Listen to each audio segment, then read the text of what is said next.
अस्सलामुअलैकुम। आज मैं आप लोगों के साथ शेयर करने वाली हूँ बीफ मैकरोनी कबाब की रेसिपी, जिसे आप लेबनानी कबाब भी कह सकते हैं। ये मेरी मोस्ट फेवरेट रेसिपी है क्योंकि ये मुझे बहुत पसंद है। ये वाले कबाब यकीनन आपको भी ये रेसिपी बहुत पसंद आएगी क्योंकि ये बहुत डिलीशियस बनते हैं और एक अलग ही इसका फ्लेवर होता है। तो इस रेसिपी को लाजमी ट्राई कीजिएगा, बेस्ट रेसिपी है। तो आइए इसको बनाना स्टार्ट करते हैं। छोटी सी वीडियो है, एंड तक देखिएगा। सबसे पहले आपने एक पैन के अंदर आधा किलो गोश्त शामिल करना है। ये मैंने बीफ का लिया है और आपने बोटियाँ जो है वो छोटी नहीं करनी क्योंकि फिर इसका रेशा अच्छा नहीं आएगा। जो रेशे वाले कबाब होते हैं हमें उस तरह से बनाना है। अब आपने इसके अंदर 1 टेबल स्पून कुटी हुई अदरक, 7 से 8 आपने लहसुन के जवे और 5 जो है वो साबित लाल मिर्च ऐड करनी है।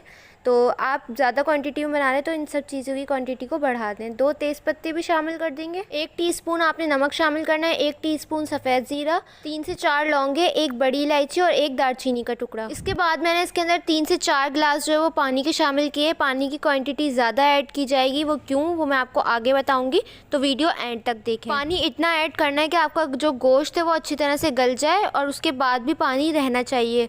तो इसकी भी एक वजह है। अब आपने इसको कवर करके गोश्त के गलाने तक पकाना है। आप इसको प्रेशर कुकर में भी कर सकते हैं। तो देखें यहाँ पे आधे घंटे से ज़्यादा हो चुका है इसको पकते हुए। अब हम चेक कर लेते हैं। देखें इसके अंदर काफ़ी सारा पानी है और ऐसे ही हमें चाहिए। और आप गोश्त देख सकते हैं अच्छी तरह से टेंडर हो गया है। मैं आपको दिखा भी देती हूँ। जो साबित लाल मिर्चें हैं ये लाजमी ऐड करनी है क्योंकि इससे स्पाइसी सा फ्लेवर आएगा। हमारी जो गोश्त है उसके अंदर भी इसका फ्लेवर अच्छी तरह से आ जाएगा। ये आप देख सकते हैं कितने अच्छे से गल गया। और अगर पानी इस पॉइंट पे आपका ख़त्म हो जाता है तो आपने इसके अंदर 1 गिलास पानी एटलीस्ट और ऐड करना है।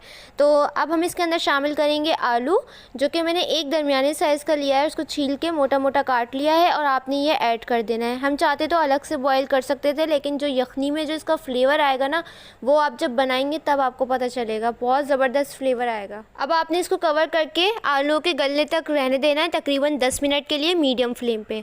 तो यहाँ पे आप देख सकते हैं 10 मिनट हो चुके हैं। पानी जो है बिल्कुल ड्राई होने पर है, थोड़ा थोड़ा सा है और ऐसे ही हमें चाहिए। आलू बिल्कुल अच्छी तरह से गलना चाहिए। तो आपने इस पॉइंट पे शामिल करना है एक दरमियाने साइज़ की प्याज को मोटा मोटा काट लें किसी भी शेप में, और 2 हरी मिर्चें ली हैं मैंने, इसको भी मोटा मोटा रफली काट लें किसी भी शेप में। और इन तमाम चीज़ों को डाल के अच्छी तरह से मिक्स करें। ये आपने बिल्कुल एंड में ऐड करना है जब सारी चीज़ें टेंडर हो जाएं। साथ में आपने 2 से 3 टेबल स्पून धनिया ऐड करना है, चॉप किया हुआ। तीनों चीज़ें ऐड करने के बाद आपने इसको अच्छी तरह से मिक्स करना है। फ्लेम को आपने मीडियम टू लो पे रखना है अभी, क्योंकि पानी जो है वो ऑलमोस्ट ड्राई है, तो आपका मसाला जो है वो जलना नहीं चाहिए। मिक्स करने के बाद आपने यहाँ पे शामिल करना है मैकरोनी 1 कप, जो कि मैंने बॉईल की थी।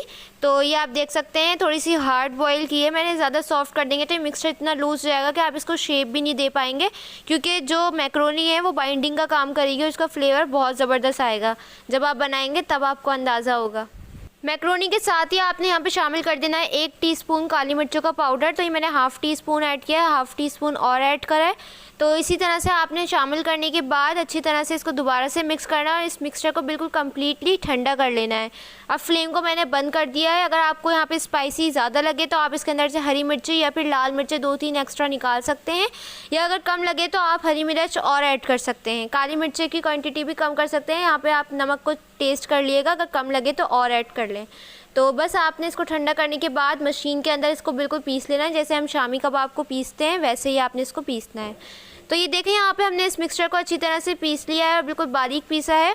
अगर आपका मिक्सचर जो है वो सॉफ्ट है तो आपने इसको आधे घंटे के लिए फ्रिज में रख देना है, लेकिन मेरा बिल्कुल परफेक्ट है।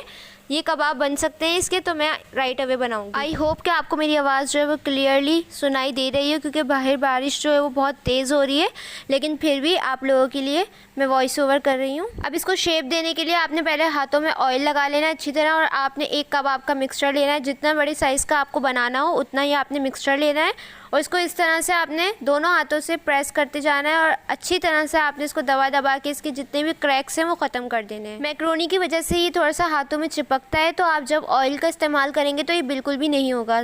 आपने इस तरह से हाथों से आपने इसको प्लेन करना है और साइडों से आपने इसको शेप देनी है अच्छी तरह से, और आपका जो है ये बन के तैयार हो जाएगा। परफेक्ट हमारा बीफ मैक्रोनी कबाब बन के तैयार हो गया है।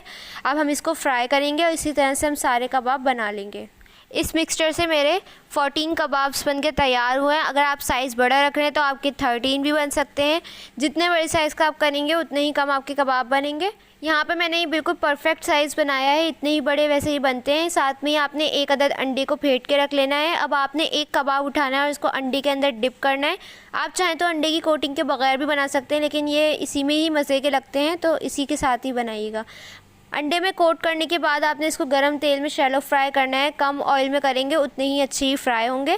फ्लेम को आपने मीडियम रखना है, लो मत कीजिएगा वरना इतने सॉफ्ट हो जाएंगे कि आपसे उठाए भी नहीं जाएंगे। और वैसे भी जो बीफ वगैरह है, मैक्रोनी और आलू जो है वो सब चीज़ें पकी हुई हैं, सिर्फ अंडे को कलर देना है हमें और इसको गोल्डन ब्राउन होने तक फ्राई करना है। तो दोनों तरफ से जब इसी तरह से कलर आ जाएगा तो हम इसको निकाल लेंगे।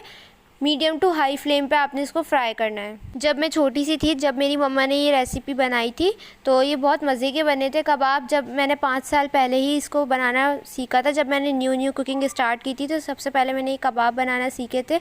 उसके बाद से ही मुझे इतने मेरे फेवरेट हो गए हैं कि मैं इसको काफ़ी दफ़ा ट्राई कर चुकी हूँ। आप लोग भी लाजमी ट्राई कीजिएगा। इससे पहले यूट्यूब पर ये कबाब आपने कभी भी नहीं सीखे होंगे, ना देखे होंगे, क्योंकि बिल्कुल यूनिक और ऑथेंटिक रेसिपी है। इसी तरह से हम दूसरा बैच भी तैयार कर लेंगे और सारे कबाब को फ्राई कर लेंगे।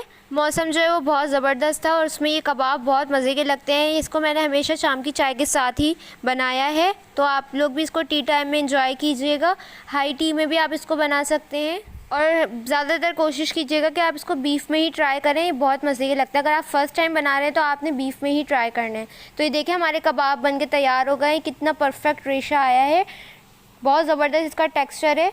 हर चीज़ का अपना अपना फ्लेवर आ रहा था और ये किसी भी चीज़ के साथ नहीं, सिर्फ केचप के साथ ही अच्छे लगते हैं, तो आपने इसको केचप के साथ ही सर्व करना है। तो ये थी हमारी बीफ मैक्रोनी कबाब की रेसिपी, या फिर लेबनीज़ कबाब भी कह सकते हैं। कैसी लगी आपको कमेंट सेक्शन में ज़रूर बताइएगा। चैनल पे मेरे नए हैं तो प्लीज़ चैनल को सब्सक्राइब कर दिएगा, ताकि मैं आपको और भी इसी तरह की यूनिक और ऑथेंटिक रेसिपी शेयर करती रहूँ और आपके पास सबसे पहले नोटिफिकेशन आए। अगर आप लोग मुझे फीडबैक देना चाहते हैं तो पिक्चर शेयर कर सकते हैं इंस्टाग्राम पे, उसका लिंक आपको डिस्क्रिप्शन में मिल जाएगा, वहाँ पे भी आप लोग मुझे फॉलो कर सकते हैं। इंशाल्लाह मिलूंगी नेक्स्ट रेसिपी के साथ। जब तक के लिए मुझे और मेरी फैमिली को दुआ में याद रखिएगा। अल्लाह हाफ़िज़।